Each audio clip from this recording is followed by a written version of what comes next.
Junior Johnson was raised in that house and honed his skills as a driver, first hauling moonshine liquor on the roads around here.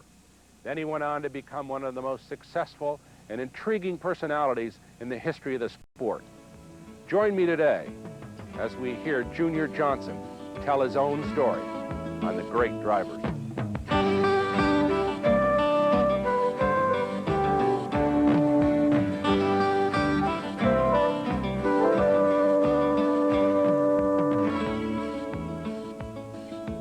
The famed writer Tom Wolfe called him the last great American hero in one of the most quoted and celebrated short stories in recent history. Junior Johnson fit the definition from the time he blistered the roads of North Carolina on his wild bootlegging runs to his domination of Grand National stock car racing in the early 1960s. He won 50 major races before retiring in his mid-30s to become the most successful team owner in the sport. Today, he's developed a giant racing complex near his birthplace in Rhonda, North Carolina, and the bucket seat of his stock car, occupied by such superstars as Bobby Allison, Cale Yarborough, and Darrell Waltrip, is the most coveted in the sport. Junior, an awful lot of people today recognize you as one of the most successful car owners in NASCAR, but it may be that some of the younger people don't remember you as a driver. You dominated Grand National stock car racing in the early 1960s, and all of a sudden, just bang, you quit. Really in the prime of your life as a driver. You were in your middle 30s, as I recall. Was there any specific reason why you stopped driving? Well, not really. I had a pretty successful background as far as being able to build my own cars and stuff and driving too. And I had a lot of knowledge of what it took to run a racing team. And of course I was running my own operation and driving it too. I was tied in with Ford Motor Company, which gave me the financial aid that I needed to run an operation and not drive it. So I considered how many races I had been in and how good I'd done at it as a driver, and I started evaluating the future of where I was going and what I was going to do. And it was awful hard for me to quit at the time because I was in the prime of my racing career. I was 34 years old, and I felt like anybody could beat me if my car didn't let me down. So I was in good shape in the driving department. But when I evaluated where I was going and what I was going to be doing down the road and stuff, I felt like I made the right decision when I quit. I immediately went into owning cars and forming my own operation and stuff, and it's proved out to back up what I thought would happen, that I could be successful at. I could make a lot more money and owning the cars I could drive, and I had a lot longer future in it, and from that aspect. Did you ever have any second thoughts? I did a time or two when my drivers that I was choosing weren't working out like I thought they ought to, because it was pretty hard to stand and watch a guy drive a race car when you felt like you could beat him.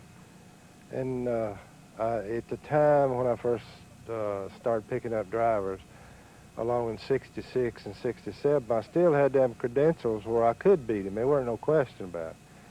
But then I came on with a real successful operation in 68 and 69 with Leroy Yarber.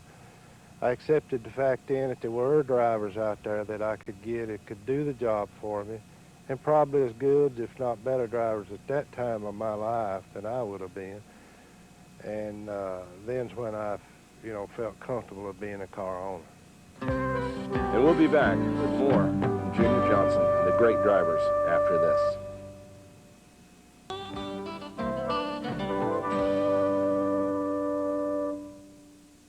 Junior, when you grew up just down the road a mile or so from here, had you ever in your wildest dreams thought about a racing complex that was going to be as big and beautiful as this one is right now? Not really. When I first started trying to put together what you see here today, it was a sort of a game plan and a future plan for somebody that never ever thought that they would be in racing the rest of their life, which I feel like now probably will be. But when I bought the property, I tried to start figuring out what was the best thing for me and my wife Flossie to do to make sure we had a future, something that we could do ourselves and make a good living in. So at that time, Holly Farms was a big poultry business, was operating here in Wilson County, and it was just getting going real good. So I felt like if I built some chicken houses, which me and her could take care of, that would give us a future that we could work at as long as we both chose to. So I first built chicken houses to make money with. Then I started taking that money and building us a home. So I kept on racing, though, and adding what little I could win to what we was already doing. And it weren't long till we had our chicken houses paid for and we had our home built and it paid for. Then I was doing real good as a driver. Then I started kind of getting off into the, the car ownership of the thing, and it's growed and growed and growed. And there's no way in my wildest imagination I could ever believe that we could have did what we've did here. It's almost like you've lived two separate lives, the young, wild, woolly days of the legendary Junior Johnson, the movie Junior Johnson, the bootlegger, liquor hauling, wild man of the highways and Thunder Road and all that stuff, and now a different kind of a life, but a much more settled life and much more organized, and I'm sure probably in a lot of ways happier life. But it must have been tough. I mean, you forget, I think, probably when people go through and they write about those things and talk about them, they imagine only the good times. It must have been a hard time in your life, though, really, wasn't it, when you were growing up? Well, I think anybody grew up like I did through the bootlegging days and stuff. It was one of the hardest, toughest lives you could possibly live, really. It was dangerous from a standpoint of hauling moonshine on the highways. You had to run at high rates of speed all the time. It was not only dangerous for you, it was dangerous for other people that was on the highway. But it was a way of life, and you accepted that as your way of making money, making a living, and getting ahead in life. You didn't think at the time that it was against any kind of law as far as nature's concerned. You didn't think you was doing harm to some other person or stuff, and you accepted it as that. And most people didn't believe that there was really anything wrong with fooling with moonshine.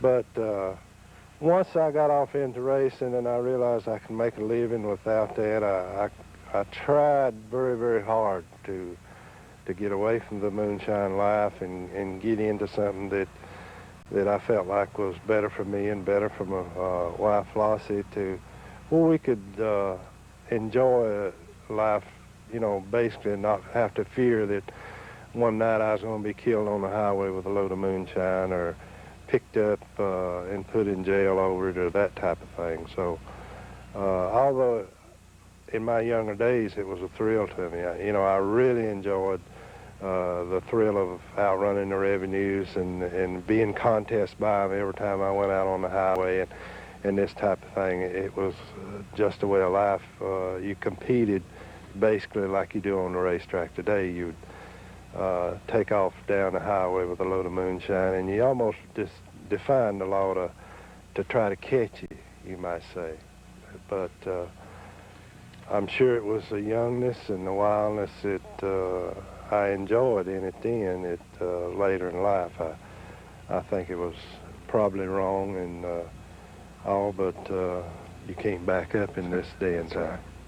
Junior, was there any given day or any given time that you can remember when you knew that you were really good behind the wheel, that you were better than a lot of the other guys that you were either on the highways with or racing against? Was there a moment that you said, hey, I'm really good at this, I can do well at this sport? Well, the first few times I ever run a stock car, I knew that the guys that was running stock cars did not have what I thought I had. Because on the highway, I had a lot of good friends that was good, you know, drivers, and they was as good as you could possibly run into, I think. They never did, some of them didn't get into the racing, but I think I've met many drivers in the bootlegging business was better drivers than I've ever seen on the racetrack. Curtis Turner was the only guy that I thought was a contest to me as a driver. I know there was a lot of people had faster cars and stuff than I did, but if I had a slower car, I always was able to make up the lost time by being able to outdrive them. Curtis came from the same kind of school basically I did. He lived, you know, back in the mountains up around Martinsville and Roanoke, Virginia, and up in there. And he hauled moonshine himself as a growing up, so he sort of picked up the same techniques that I did. But I don't think there's anybody when I had the car and equipment that I thought could outdrive. But Curtis was one man that, of course, he was a legend and a giant of a man. He was a man, though, that you felt you'd really have to run hard to beat. Well, I enjoyed running against Curtis, and one time back in '60, '61, I had two Pontiacs that Holly Farms was supporting for me, and Curtis was a big drawing card, so several racetracks would make deals to get him to come in and drive cars and stuff. And they made a deal a few times for him to drive one of the cars that, of course, I was driving. And I basically enjoyed running with Curtis. I would give him whichever car he wanted, because I wanted to satisfy my own mind that I could handle him in any given situation. So I chose on every occasion that he drove to let him drive both cars, pick him a car, because I wanted him to feel like he weren't being shortchanged, and I wanted to beat him with what he thought was the best. And I didn't have a lot of trouble beating Curtis one-on-one with the same kind of equipment. Like I say, I did have problems with guys that had faster cars than I had, and I had to try to make up a difference by outdriving them. That was the only time I ever felt like it. I had to overextend myself as far as driving a car was concerned.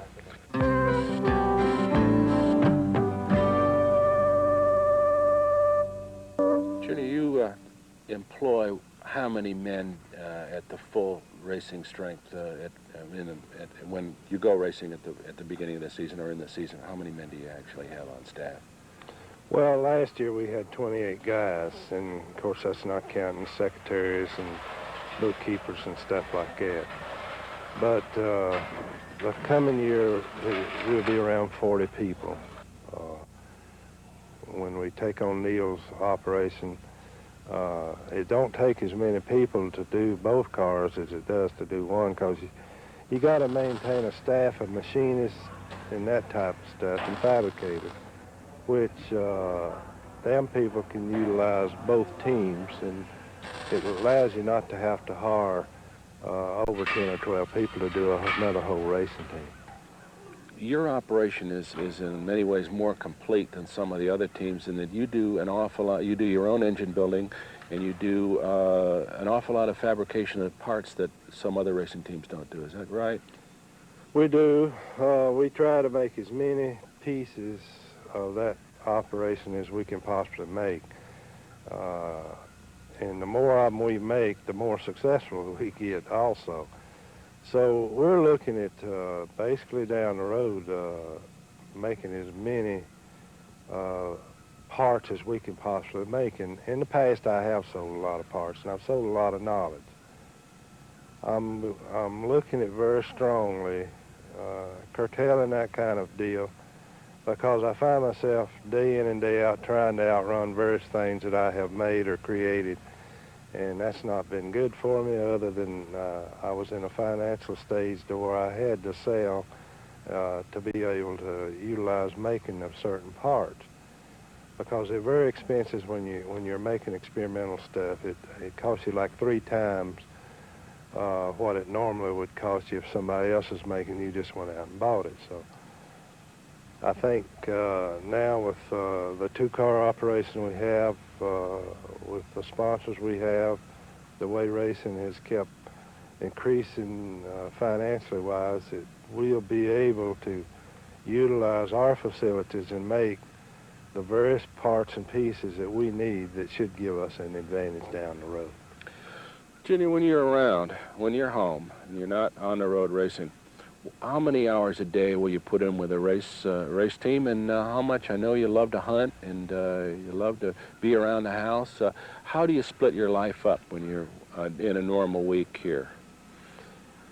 Well, in the past, I did do a lot more hunting than I have been doing lately. The kind of hunting I do is at nighttime. I have a bunch of coon dogs, and me and a friend of mine used to hunt like 3 or 4 nights a week when I was home.